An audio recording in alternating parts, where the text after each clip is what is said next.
was thinking when I was walking back, I said, you know what, these guys, I'm not sure they realize how hard it is to win championships. For the first time in school history, has won the Big East championship. To win it, a Longhorn to the Final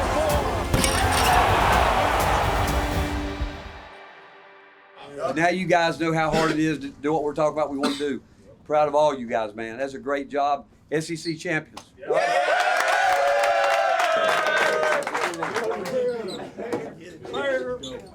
Our Father, who art in heaven, hallowed be thy name.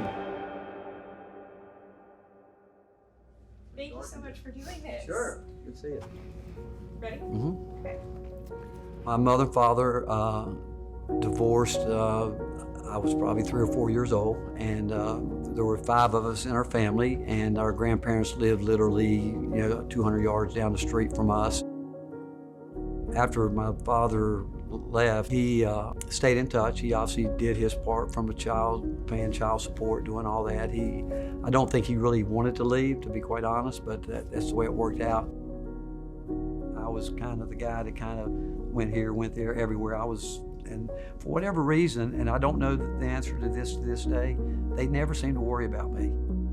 We knew that our mom was working hard to make ends meet everywhere, and we had been evicted a number of different times, moving around.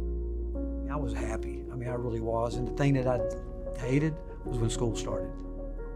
My mother and father, they were less than 8th grade educated. My grandparents couldn't read or write. And so school wasn't a big deal. My first grade year, I literally would walk in the front door, and my mom, I'd watch her drive off. I'd go out the back door and go stay with my grandmother and tell my grandmother they called school off for the day. And she had never gone to school, so she didn't know. She didn't know. I read a lot. I say read a lot. I read what I wanted to read, which would be about athletics. And if I read that a guy like, say, Pete Maravich would spend 4.5, 5 hours in the gym today, I was going to do that. If I read that somebody would go on the track and dribble a basketball around the track for an hour for a mile in the heat of the day, I would do it. I never wanted to disappoint anybody, and so I developed, I do think, a work ethic. And I watched how hard my mother, my father, my grandfather, my father, they worked. He would come home from school. I guess he did his homework. He had to stay at school. But the main thing was he would come home from school, and then he would go find a little job. And maybe it was mopping floors or doing this or doing that, but it was enough to get him what he needed. And then there was a man that was at the gym that would allow him to come in, and he was there till 2 o'clock in the morning shooting basketball. Every day. He had something in him. He's always been special. He's always had drive.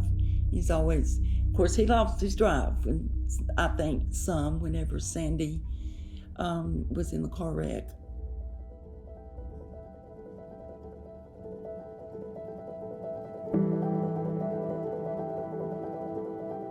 Sandy, of course, was the only girl, and she had a big role in the family. But Sandy was pretty much a rock for them. Yeah, when I lost Sandy, didn't understand it really. I'd been around death a little bit with some grandparents and some people in our neighborhood, but no one close to home like that. And I really went off the deep end, decided that I was going to quit school myself. I was very disruptive, do anything I could to get kicked out of school. And he was ready to quit school, give it up. He was done. And like you say, the principal of the school, one of his basketball coaches, they kind of took Rick under their wing, and that's what got him through it. That was the time he set me down and told me, look, I know you've lost somebody you love dearly. I know you have, but you gotta stop.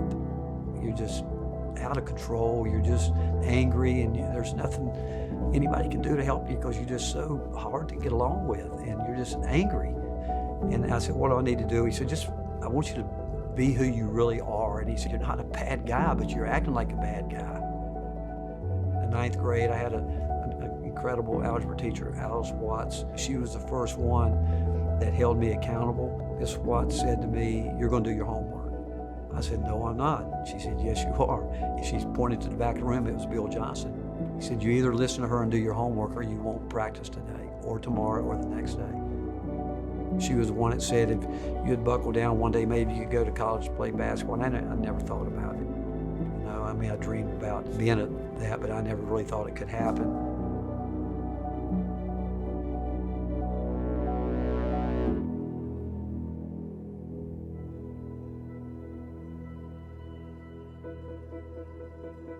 As a player, Rick, he was a good player. He was above average, maybe a little bit more, but he was gifted in dedication.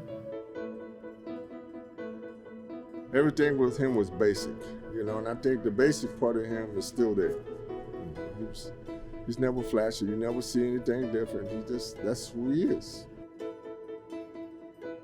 He was like a lot of freshmen, didn't play a lot as a freshman. We were playing up at Western Carolina, who was NAI back then.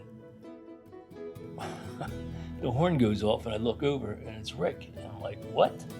So he comes in and I said, let's get up and press these guys a little bit. I said, I'll turn them and you come from the backside. So he got a couple steals, 3 or 4 baskets, layups. He comes to me at half court and says, man, I'm really tired. I said, well, tell coach to give you a blow. He said, well, he might not put me back in. I said, well, you better figure it out real quick if you want to play or not. Rick was a sophomore at Lenoir-Rhyne College when I was a freshman at Pembroke State University. But I remember watching Rick. I'm sure we guarded each other. I didn't know him, he didn't know me. He was just a guy from Hickory. We were NAIA guys, which means we weren't big time. Big time was the ACC. We have to come in the back door. A lot of the guys that come from the blue blood schools, they come in the front door. The problem with some of them is they were born on third base and think they hit a triple, whereas we started in the parking lot, you know, and had to raise money to get in the game. And once we got in the game, we started in the dugout. And then we took our time and finally they let us play. But you never know what your path's going to be. Rick was the first person in his family to go to college, and that was a big deal. And it was important to him, he kids around about it, but it was important to him that he would do well and get out. He had an extremely vigilant work ethic because he only had a partial scholarship, and my father used to give athletes jobs at his hosiery mill. And Rick was down there all the time because he had to be, because he didn't have, you know, full scholarship. And he started going to eat with my parents every night. That's when we were still just friends. They saw that he had needs and they were going to meet them because that's what you do when you see needs in your community. And I'm sure they enjoyed his company. So she came home one summer and she wanted to pick up a class at Lenoir-Rhyne, so she came to work for her father, and we worked beside each other. And I really did think she was the most beautiful girl I'd ever seen. I never in my wildest imaginations would have ever thought that we would date or any of that. I was afraid because I really liked her, but I just said, there's no way this girl's gonna like me, because she would tell you I maybe was from the different side of the track. Have you seen a picture of him? He was really cute. And he was fun. And like I said, he was a very hardworking person, so I knew that he would be successful at whatever he did because he gave it his all. When Candy and I started dating, she made me study. She understood me. She spent a lot of time correcting my grammar. I mean, it was like trying to break a wild horse because I just thought my way was fine, and I was obviously not going to class, and she put a stop to that real quick when she came home after her senior year at Tennessee. She had transferred here her last year.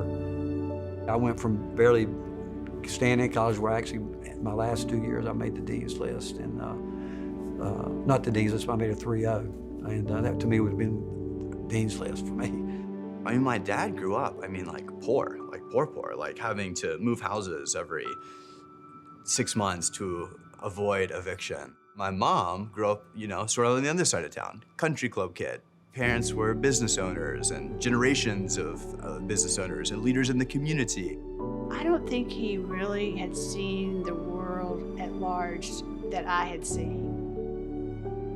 I remember the first time he came to eat at the country club with us, he had never even seen a salad.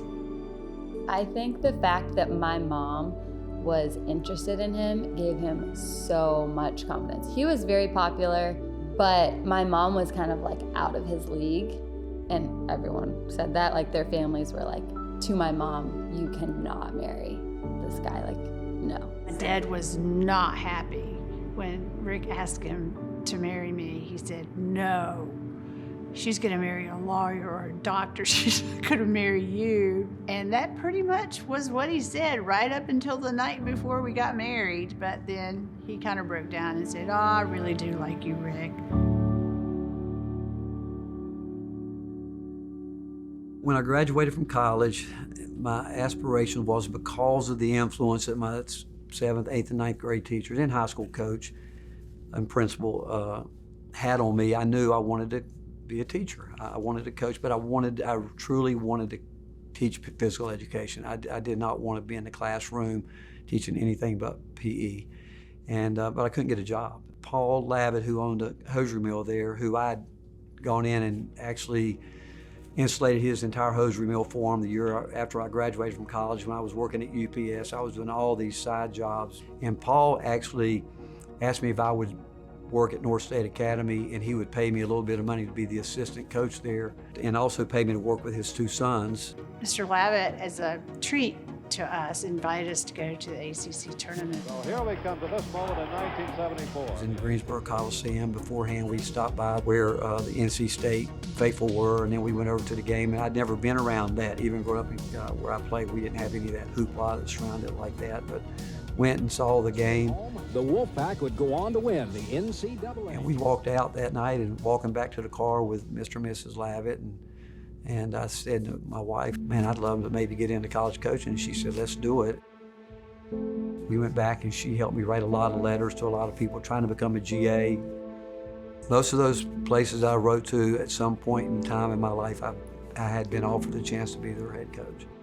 Got a letter from Tennessee, and I remember what impressed me with a really nice letterhead. It was a little bit different than everybody else. And so once I started writing these letters to people asking for a position to be a GA, in all honesty, knowing what I know today too, they were really saving those positions for their own players if they wanted to go into it. That's pretty much what those letters stated. And I even got in my car and drove to a lot of different places, just try to say, hey, is there anything you have here I can do? And I was willing to go do whatever, wherever I had to do it. Because, again, I had great support from my wife who said, hey, let's do this. We were just so young and eager and wanted him to have, the best chance he could to progress, that we never even thought about it. We just did it. And I'd do it again, All of these dreams that I think really she coaxed out of him, he could accomplish, he believed it. And they worked really hard together. Like his dreams became my mom's dreams. She helped him finish his degree. She helped him send out applications. She worked and made money so that he could take volunteer positions. Bobby Crimmins told Rick, your best chance is to find somebody to let you volunteer, and maybe they'll give you a side job. And that's what happened at Davidson's. He had an interview with Eddie that Mr. Lavitt had set up, because Eddie had been at NC State, where Mr. Lavitt was a big donor and graduate. And Eddie forgot all about it. And so he sat there all day. Like he didn't leave to use the restroom. He was like, I'm not gonna leave because I do not want to miss them. The funny part was that I'm at home and he never came home, and it was like nighttime. He had left early in the morning. And I'm calling around at Davidson trying to find out if anybody had seen him, because I didn't know. And the guy just felt so bad that he had stood him up for this meeting that he gave him a job. And that was his end.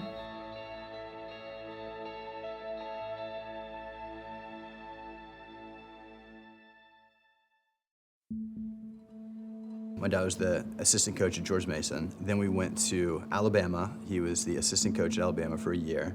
Then to Ohio State, assistant coach for a year under Gary Williams. Then back to George Mason, head coach for 1 year. What I want to do here is come in and work as hard as I possibly can and just work with the people here and know that it's just a great opportunity. I'm excited. The style of basketball I think that we'll play, an up-tempo, a very fast-paced, pressing style, I think the people here will get excited about.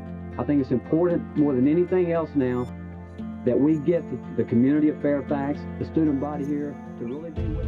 Rick's reputation it was at George Mason for 1 year, but he kind of cut his teeth at Providence. And for 6 years, he was the young kid in a Big East that I can't relate younger people to now. Every day, he's going up against John Thompson, Louis Carnesecca, E.J. Carlesimo, Jim Calhoun. Providence was Rick Barnes. You had to outwork people. You had to scrap and claw and fight and spit and do what it took to compete. He was a scared young man from the stories he told me because he thought every day he'd be fired. And he took it out on his players. Practices were brutal. Practices and training were brutal, but it was all by design for the level of mental toughness that Coach Barnes wanted you to have. It got to the point where the managers would keep track or chart how many times he would use obscene words throughout a practice. I think it would get up to like 400 in a practice or something crazy like that.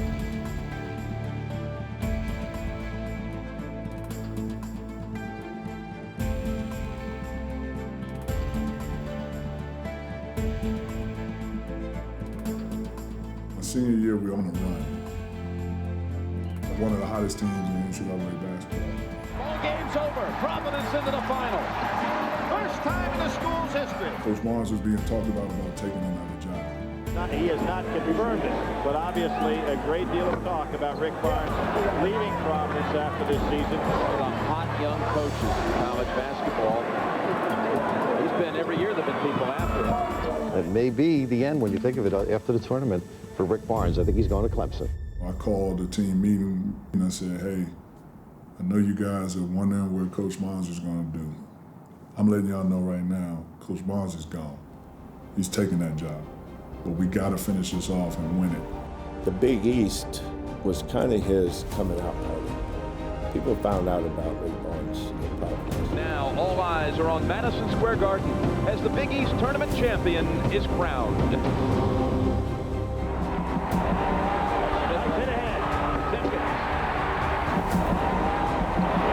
Double now for Smith, his 10th rebound, ahead to Simpkins. Got his drive. Bounce pass by Abdullah. Simpkins scores. Double popping trouble. Abdullah, second time. Gets it now. Under a minute.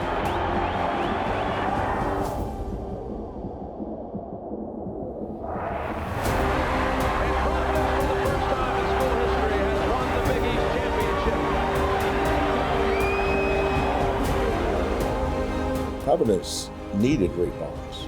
Could Rick have coached at Syracuse? Absolutely.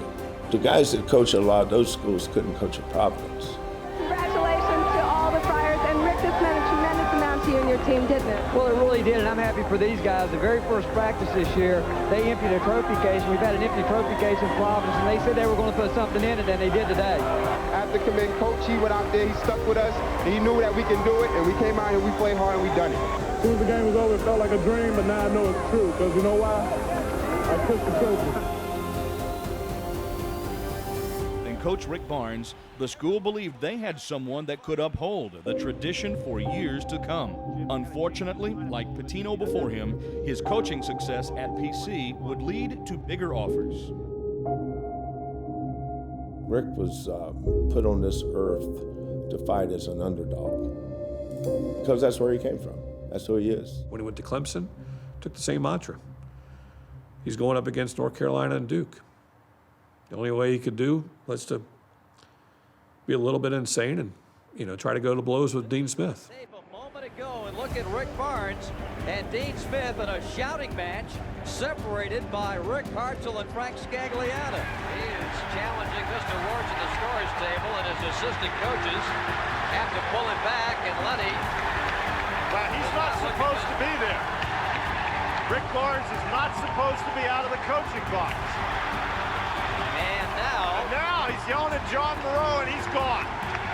Honeyworks took as much as he could, Bob, probably more than he should have, and now Rick Barnes is out of the game.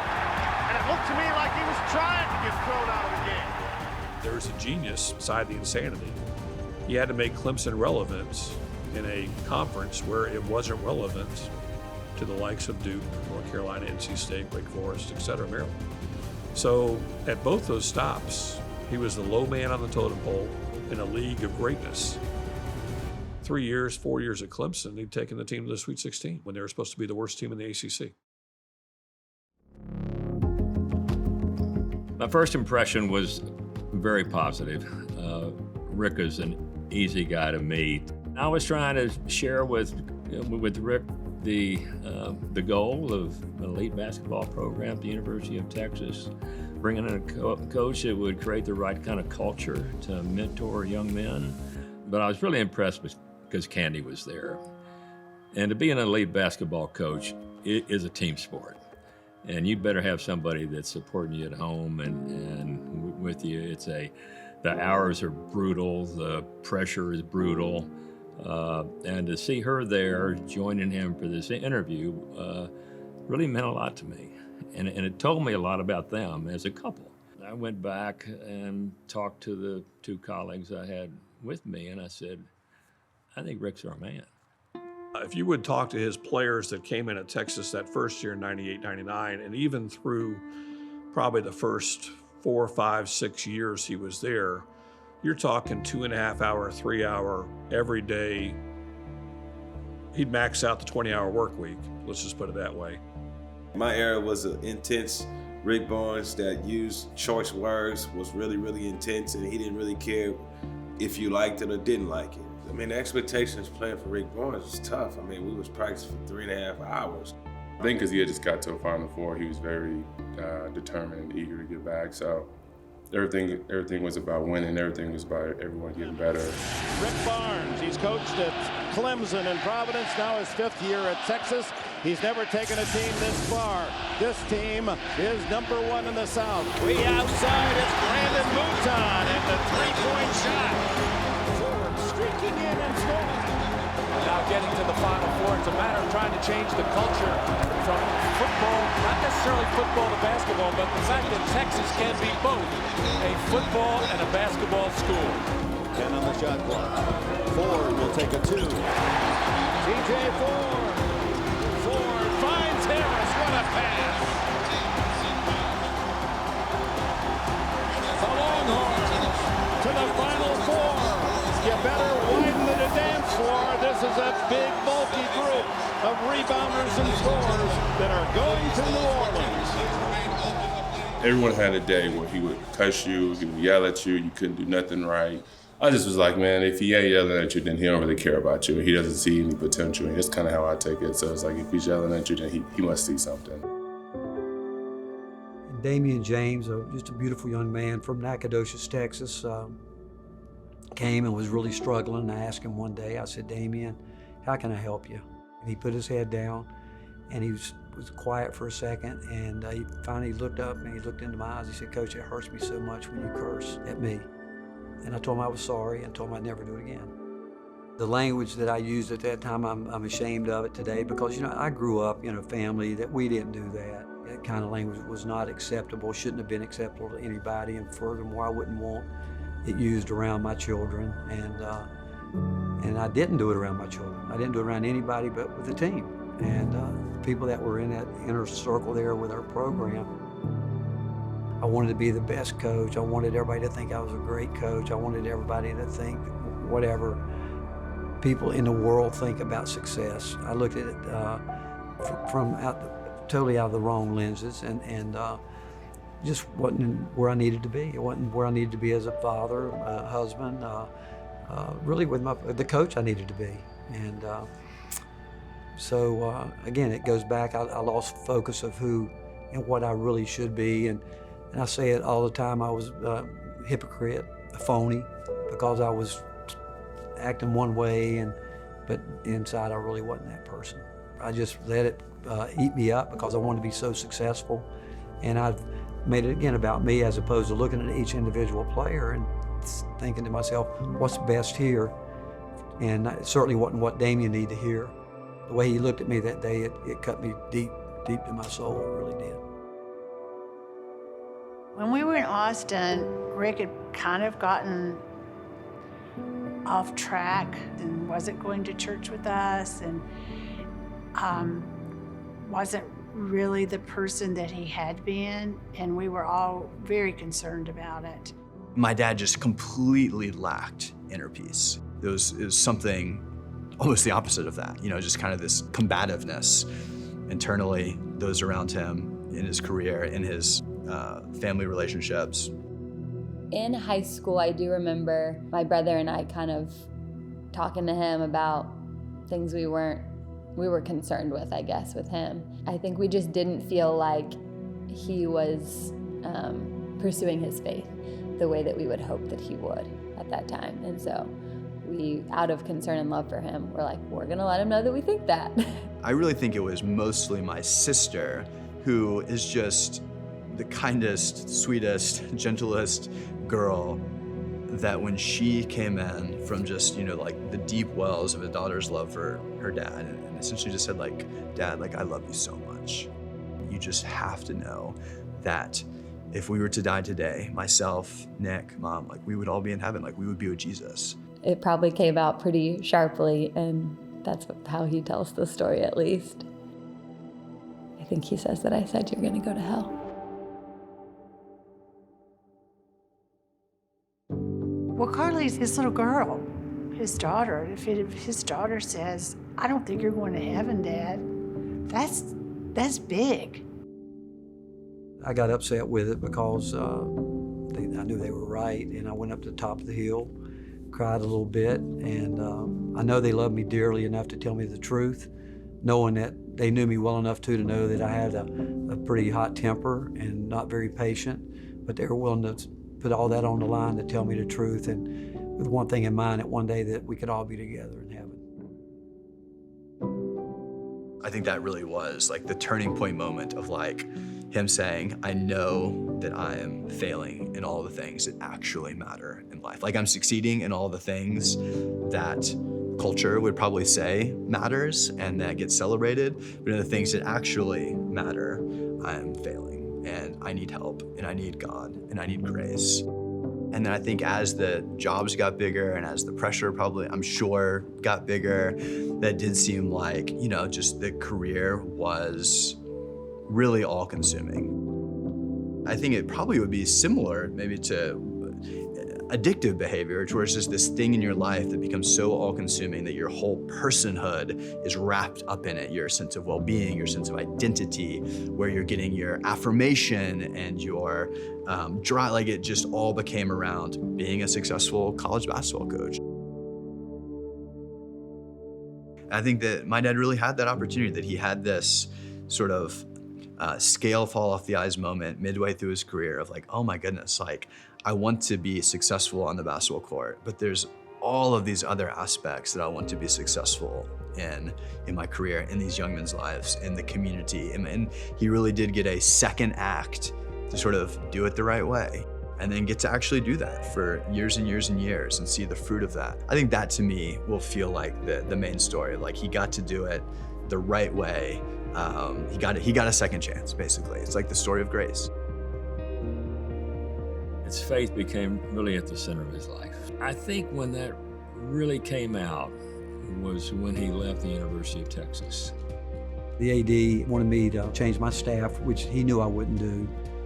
And then he wanted me to resign. I said, I'm not going to resign either. But while that was all going on for a 2-week period, I was talking to the University of Tennessee. One of my former players, Dickie Simpkins, who I coached at Providence, had called me when this job opened up, and he actually said to me, Coach, I think it's time. You need a change. He came out and conducted that press conference with nothing but the greatest admiration, love, great gratitude for the University of Texas and the state of Texas. I can only tell you, I'm just grateful, and I am grateful for the 17 years I've had here at Texas. I don't want anybody that knows me in Austin for 1 second to think I'm bitter. I don't want today to be about anything other than to say that I'm thankful. I really am. And will I coach again? Yeah, quicker than you probably think, but I will.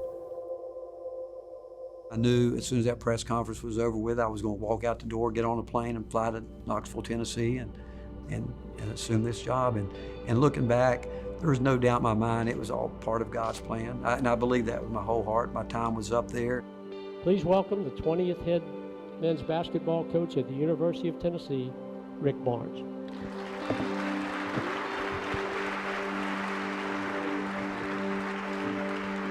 Thank you. Thank you. These past 10 years have been 10 of the most wonderful years I could ask for.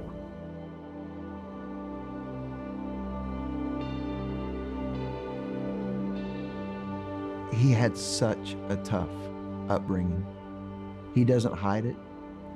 He'll talk about it. But he did not let that upbringing define him. A lot of people could. A lot of people would allow those difficult circumstances almost to become excuses. Whatever your difficulty is, whatever you think has the potential of shaping you in a negative way, you can leverage it in such a way that you become the exact opposite of how you were brought up.